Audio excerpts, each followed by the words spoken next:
Welcome back to Real Estate Junkies Coast to Coast. I'm your co-host from the West Coast, Rusty Ham. Rick, you're on the East, And I'm Rick Abbiati on the East Coast. New Hampshire. We just got back from Rhode Island. A good trip, right? I didn't do a whole lot, just to be honest with you. I just kind of sat there and listened and gave you my 2 cents. But we'll get into it at the end as far as what we did and how it went.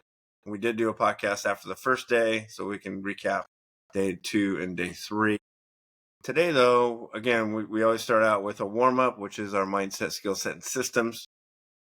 And you want to talk about, it's more of a mindset, right? We both kind of went through the same journey as far as when we got our deals, but describe kind of because terms is not easy. We tell people that, but they want to get a deal right away. So what's the mindset sometimes with associates that come in?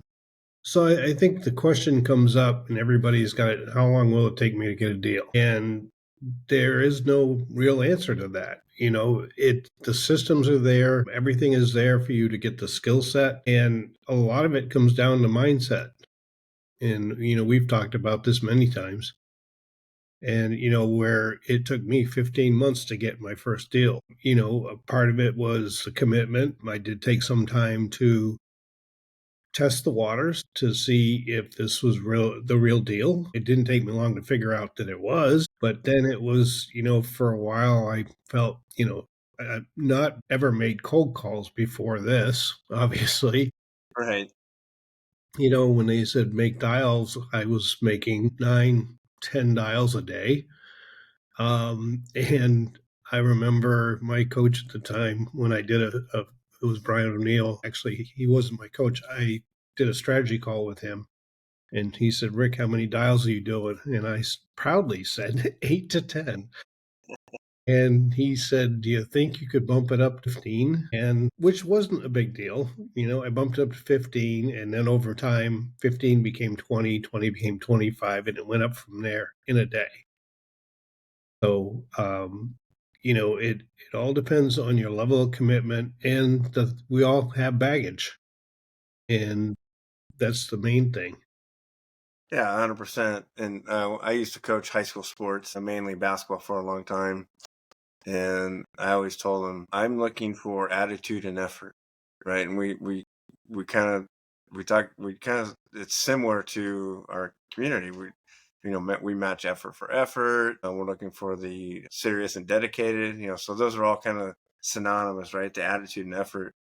And you got to have, you got to have that effort.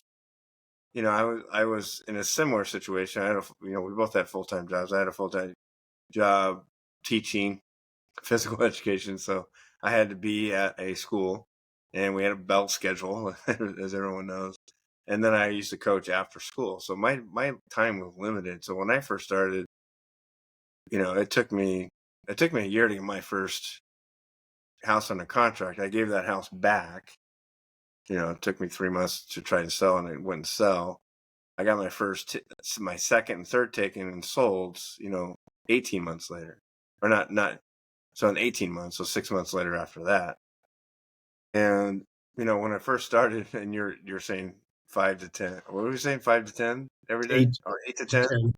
Yeah. When I first started, I was probably doing 50 a week, which is not a whole lot. Like you said, it's like that's about 10 a day.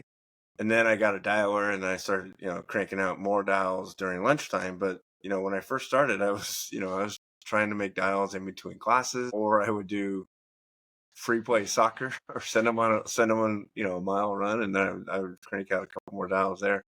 So, if you look at our numbers, and it's our effort was there. I'm not saying our effort wasn't there, right, Rick? It just, things get in the way. W2 gets in the way, kids get in the way. If you look at it, because only 10 to 15% are going to pick up. So in my case, I'm making $50 a week. 5 are going to pick up, and out of those 5, I might get 1 or 2 leads a week. Right? That's only 8 a month. That's not a lot. So of course it's going to take you a while, right? That's why we say it depends. Now, if you come in hot in the community and you're making 150, 200, 300 dials, obviously you're you're apt to get a deal quicker, right? Right. I mean, we've had some people pop their first deal within the first 90 days, and even sooner than that.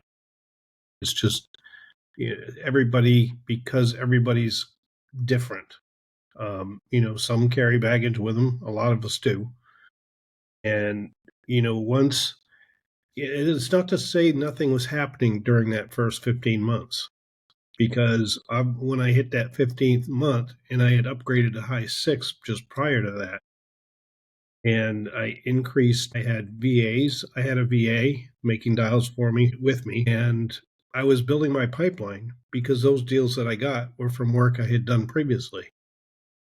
And it was 3 consecutive months that I got deals, and then the fourth one a couple months later. Right. Yeah. So yeah, and people, again, when you first come in, we try to keep the expenses low. So yes, a VA, which is a virtual assistant. Most of the VAs we work with are from the Philippines. You got to train them. So what we recommend when you first come in is to get on the phones, get familiar with the scripts, get confident with the scripts, so you could theoretically then hand that off to somebody else to make dials, and you can train them. And then now you have more time to work on your follow-ups, going on appointments, sending out offers. Ideally, that's what you want. But when you're first starting like we did, we're on the phones, me and you, making cold calls, which you already alluded to it. We were not. I mean, I was a phys ed teacher and a coach, and I'm trying to cold call and try to buy people's houses. That was nerve-wracking, right, to say the least. Yeah. But we just kept at it, right? We didn't quit. We took the advice of Chris, and Chris would tell us, hey, okay, this is what you need to do now. This is what you need to do now. This is what you need to do. We call stacking. And we took his advice, and then over time, and then in my situation, when COVID hit, people froze, right? A lot of companies went under. They didn't know how to deal with it. It actually benefited me because, I'm teaching physical education at home in front of a computer. And so I would just flip on a video. All the videos were off. And so I would pop in the video, and then, the classes, I think, were an hour long. So I'd pop in the video, and all their videos were off anyway. So I would go on mute, and then I would make dials during class. I know I was double dipping, and then we were done at noon. So then when we were done at noon, I had the rest of the day to make dials. So go figure, I start making more dials, and I pop too quickly, and I end up getting tenant buyers in there, and I get, these huge payday ones. And I'm like, oh, well, that's what I need to do. I need to stop doing and make more dials. 2 years later, I ended up doing that. But it comes down to you personally making time out of your schedule, however it takes, whatever it takes. If your why is big enough, you've talked about it multiple times. If you have a strong enough why, you're going to find ways to make dials. Yeah. Yeah. I mean, the reward you can't beat anywhere. Just for the return on the time you spend and everything it takes to get that first deal is just amazing. And that's what we talk about, attitude and effort, right? We didn't, I could have gave up after a year and said, this isn't working for me. I don't have proof of concept. I haven't gotten a deal. Boo-hoo-hoo. I could have just given up at any time. Mm-hmm. But you and I didn't, right? It took you 18 months. I mean, can you imagine? But the reward is so, right? Would you give up 18 months to get the paycheck that you got, that first paycheck? I mean, that was a huge paycheck, right? Yeah, it was 15 months, but the first one was $90,000. Yes, that's out of the ordinary, but still. That's a year for somebody, right? It's just so, you built that pipeline, you got better on the phone, you got more confident, you brought in your coaches when you were supposed to bring in your coaches, and then boom, it hit, and then it hit again, then it hit again. Same with me. I brought in my coaches, one hit, the next one hit, so it's just stay with it. The one thing I can say is we both did 8 steps. 8 traits. 8 traits. 8 traits of successful associates. So we did use those 8 traits, and we added a ninth, I think, but yeah, but there are 8 traits, and you'll learn more of that if you come in the community. The people that follow those 8 traits, Judy, who we've had on this podcast before, recently, quit. She didn't quit. She's retired or resigned to do this full time, right? Because she does the 8 traits. She's followed every 8 traits. She's followed our directions. So now she's going to be in our boat, where she's going to have so much more time during the day. Now describe that conversation that you had with Chris when you went full time. It's a funny story. I want to hear it again. That was nightly accountability. Yeah. Where we leave a voice text in the evening, going through my KPIs or how many dials I did, how many people I talked to, how many leads I got, what my win for the day was, and any challenges. And we all do that. So I left my nightly accountability for Chris after I left my W-2, and I was full time doing this. And I said, yep, I made 28 dials today, and went on with the rest of my questions and whatnot. And the first thing that came up at 4:30 in the morning when Chris is up is, Rick, huge red flag. Why are you full time and only doing 28 dials? I only did that once. Yeah, so similar to Brian, right? Brian says, can't you do 15 or can't you do 20? Same with Chris. Chris is like, okay, you're full time and you're making 28. I mean, we talk about the community. In a 50-minute session, if you're physically dialing the phone number from a list, you should be in the neighborhood of 25 to 35 dials, right? If you don't have a dialer that's doing it for you and all that kind of stuff. So what the red flag is for everybody, Rick was full-time, meaning full-time investor, and he only did about an hour's worth of dialing. What'd you do with the other? So I did the same thing when I went full-time. I kind of was like, okay, what do I do now? You've done multiple deals. You're in the $1 million revenue range. I'm pretty close to that too. So, but it took us a while after we went full time to be like, okay, we're twiddling our thumbs during the day. What do I do now? So let's move on to our game plan, and we're going to revisit an AO, but this is kind of a different AO, Rick. And I was describing it to you before we got on this call. It's a duplex, which is unusual in Southern California. You don't see a whole lot of duplexes unless you're like Los Angeles. Like Los Angeles has a lot of duplexes. Where I live, which is near San Diego, a lot of single-story homes. It's very rare that you run into a duplex. This one is up in the mountains. It's close to Big Bear, if you guys know anything about Southern California. It has a upstairs rooms, and then downstairs it has rooms and a bathroom. But you can padlock one of the doors that leads into the bottom, so it has stairs that leads up to the second floor. I talked to the seller in November. Again, this is what you talked about as far as selling your funnel. I talked to him in November, sent out a sub 2 offer. Actually, I was going to give him, my first offer was give him $25K up front on a sub 2, taking, do the hybrid sub 2 owner financing hybrid. He has a partner and he wants to pay off his partner. So he didn't like that. So he rented both of the top and the bottom, right? And it was a 6-month lease. Both of the leases were supposed to be done in June. Upstairs is still in. The downstairs says, we can't do this anymore. We're out. So that's when he contacted me. He's like, hey, would you be willing to buy it sub 2 again? And I said, well, not for the down payment that you want. He didn't want to afford a K. So I said, how about we do this? How about if I find the buyer for you and assign that buyer to you? That buyer would live in the bottom. And then once that buyer gets a loan, then that buyer could acquire the whole home and then acquire the renter that's upstairs, and then maybe they get some cash flow from the rent that they get from upstairs. So that's one way we could do duplexes, right? Do you have any thoughts or comments on that, Rick? No, I think with a duplex, one of the things we do with a tenant buyer is they have to have enough skin in the game to take the rents from the other unit. So usually we go with 20%.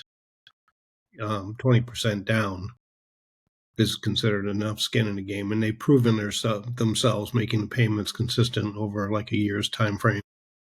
On one of the current properties I'm doing, it's a very difficult property. It's unusual where it's office space, but for the tenant buyer, we talked about it and decided that we'll 10% into it.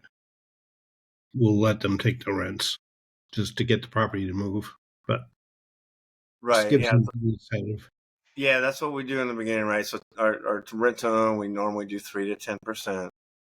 And I guess I can present this to the seller. I didn't present that to the seller where, hey, if we got the buyer to 20%, then they can take over but he wants cash flow. So he's gonna get the rent from the tenant buyer, and then he's gonna continue to rent the top for whatever it was. And so he's gonna cash flow that until the tenant buyer cashes them out. Once the tenant buyer cashes them out, then the tenant buyer owns the whole property. And then, like I said, they can evict it, and then they can take over the second floor, or they can keep the renters up there and they can cash flow it. Whatever they want to do, because now they own that whole property, right? The difficulty with this property, it's in the mountains, just on the base of Big Bear. Big Bear is really, it's kind of our ski resort, so to speak, down in Southern California. So it might be, someone might want to look at that as kind of a, property they want when they, maybe during the winter time they'll go up there and they'll use it, or they can go skiing up in Big Bear. But houses don't sell very well up there, and that's why I kind of like the AO, because then I can just make it contingent on finding a buyer. If I don't find the buyer, then it's like, okay, never mind. I'm not committed to it, right? So that's an AO. We call it an executive lease purchase because the seller gets the advantages of staying in the middle, meaning they get the payday one or some of it. They get the cash flow if there is. They get the principal pay down, and they get the markup. So I'm going to buy it at $460. I'm going to sell it at $490, and hopefully we get that 10% from the tenant buyer. But once we assign it, then we just take our portion of the down payment, and then we're hands off. Now, we're not completely hands off. And I don't know if you have an AO, Rick, where you've assigned it, but you still are in communication with the seller. I'm not sure if you have one of those. Yeah, I am doing that on the one AO that I have, and it's mainly because the tenant buyer has additional down payments coming in or that are due at a certain time. So I'm just making sure that those are being done on time. That's right. So yeah, if you do schedule, because again, we're looking for 10% right off the bat. If we can't, if we get hypothetically, if we get 5, typically it's around 5 to 7, right? But we try to get them to 10% because obviously that's going to look better in the eyes of a lender at the end of the day. So we can schedule more down payments over that 24-month period, and so we're still technically tied to the seller. The tenant buyer would pay us, and then we would shoot over their half of the down payment. So yeah, it's they definitely make more, right? The seller makes more with an AO over time. He tried to sell it to me at $490, and he's like, well, I said, why $490? You're currently on the market at $460. I'm all out, with fees and commissions, you're at around $430. He goes, yeah, but I'm looking at future prices. I'm like, well, it's in the mountains and it's not going to appreciate $30,000 in 2 years. Trust me, it's not. So that's why also I'm going through the AO route, because there's no way I'm going to pay $490 today. Let's pivot to our cool down. I talked about the In Trenches boot camp.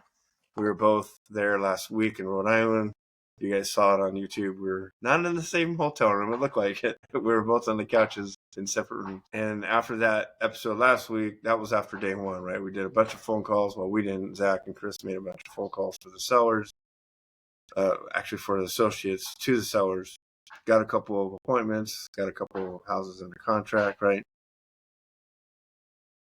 Well, let's describe two. So day two was structuring the deals from the phone calls made the day before. We actually structured those out with the associates in the room all together. So everybody took away a lot on that. And we were able to get, I don't remember how many offers, but there's some deals coming out of that. Yeah, and I remember because we did some deal structure, which means we go through all the paydays, what all the payday 1s, 2s, and 3s look like. But the best part was, I think this was day 2, right? When you spoke to Peter Seller. Is that day 2? Or is that? I think that was day one. That was in the afternoon on day one. Yeah. Yeah. So, well, day 2 is when you went over the contract. So that was cool because then people stayed over. We're technically done at 4 p.m. Eastern time, but we just stayed in the room while Chris and the staff left, and we were hanging out with some of the people there, and we were going over the purchase and sale agreement and how they needed to edit it, which was cool because people were just like, "Oh, this is cool. My coach is this coach is helping this associate out with the contract and making sure that all the they say all the T's are crossed and all the I's are dotted." Because if you're on your own, they're not going to catch all that stuff. They're gonna mess up somewhere, and it's gonna bite them in the butt, and they're gonna lose money at the end of the day. In fact, we did that twice on two of the days. Yeah, yeah. So we did Peters and Cara's, and obviously, I'm assuming that they're super thankful that you went over that with them. Yep. And you helped them out, which in the eyes of the people that were there are like, "Oh, this is cool. I get this type of help," right? They are literally in the trenches, helping with contract, calling sellers, where the guy came back and wanted to renegotiate, and you renegotiated back to the original offer. So that was pretty cool. And then day 3, shorter, right? It was a half day, a lot of Q&A. But what we did is we took one person and said, "Hey, what are your goals? Like, how do you want to exit your W-2 or whatever she wanted to do, right?" And you've done that before, right? So describe day 3. So what we do is we figure out, and it was a lot of Q&A, but at a point where the one person had talked about their goals, and then we figured out, okay, how many deals is it going to take to accomplish that? And then from that point, okay, how many dials do you need to make to do well, you start off and say, okay, how many deals do you need? How many sold properties versus just having them on contract? And then we took the percentages, which is usually around 73, 75%, somewhere in there, of under contract. And then how many leads does it take? How many offers do you have to have gotten out to get that many under contract? And then how many appointments that was? And then how many leads to get those appointments? How many people you spoke to live to get the leads? And then how many phone calls did it take to get that? So it lays out all of the KPIs you needed to get there. Yeah, and you've created a spreadsheet for people to predict, right? This can be predictable if you know how many dials it takes. I mean, if you just get down to the brass tacks, if you know how many dials it takes in order to get a deal, then you can predict, right? And Mm-hmm. you've created a spreadsheet for everybody that if they typed in, what their average payday 1 is or whatever that is, and if they did X amount of deals per year, then that dollar amount will show up. And it's like, okay, if you want to leave your W-2, this is how many deals you need to get sold. And it's just right there in black and white. And again, it comes back to attitude and effort. If this is something you really want to do, you fill out your spreadsheet. Usually it's around 3 years in advance, and you go for it, right? You just go Yep. for it. It's scary. Trust me, it's scary. It's not like, "Oh yeah, gung ho." You got to put some thought behind it, right? We're not telling everybody to leave their W's, but if you can put in the effort, use your coaches, it's definitely doable for sure. Yeah, the return on investment will definitely change your life. Yeah, and yes, we're not saying that the coaching's free. It's not. But if you think about it in terms of buying a franchise, let's say you buy McDonald's, I'm sure there's a entry fee, right? You're buying a franchise. So buying a franchise is not free. And typically what I've heard in the past, when you buy a franchise like that, it takes roughly 5 to 7 years to break even. Is that accurate? I think that's about what it is. Yeah.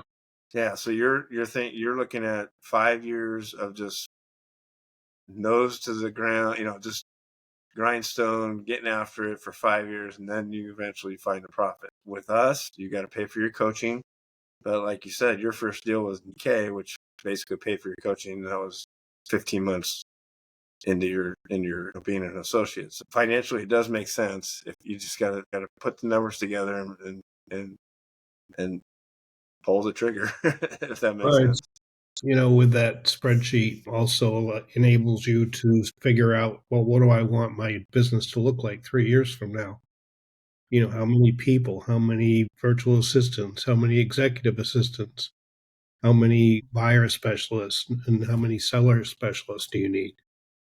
You kind of project that in and figure out how many deals that would be, and it will lay out what scaling your business will do for you financially, and it's absolutely mind blowing.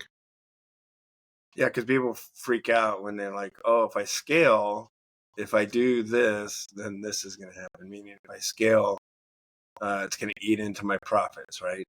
Which that's backwards thinking. You got to think forward.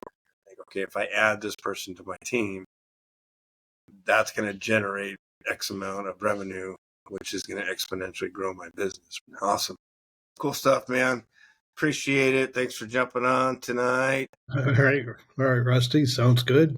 I'll see you this week on office hours, and take care, everybody. All right, take care, everyone. See ya.